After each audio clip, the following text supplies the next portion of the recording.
Si Ayahana po daw sinampal niya si Amanda. Nagagalit si Amanda ngayon. Tapos, sabi ni Amanda, nananakit ka ng babae. Hindi kayo madugad si Kaka. Kaya galit si Amanda. Di ba bawal sa high blood yun? Mas ikaw na sa side blood. Uy, yan ang pang high blood, pang ano yun, Ben. Yan kakainin mo. Okra, mga ganyan. Ang bawal sa'yo mga beans.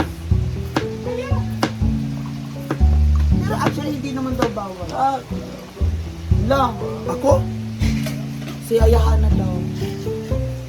Oh, nos-nos naman! Oh, may naman! Kunira! Ada! Kunira! Kunira! Lang. Day. Galit siya.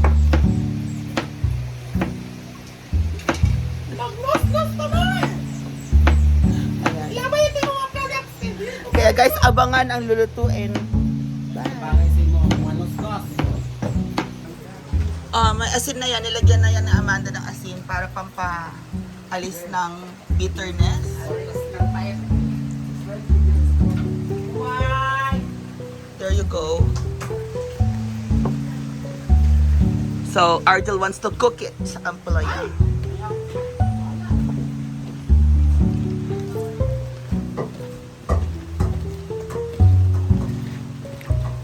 Oh, tapos magluto. Ayan na ang inyong finished product. Diba, naluto na siya. So, gulay data. Ito din, ang dami ko pinamibili ko ng mga worth. Ano lang, 80 pesos, 40 pesos, kilo-kilo pinagbibili ko. Ano to? Mantika. Nang? Ulamin means.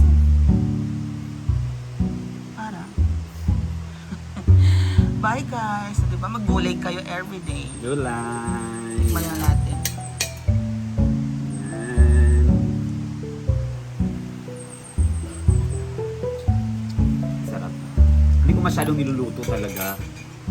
Yung hindi rin half cook. Medyo salty siya, no? O dahil yan. Kaya sabi ko sa kanya, wag niyang ano ng asin. Gusto ko sa mapait. Okay na siya. Na-neutralize yung pait, pero there you go. Dami.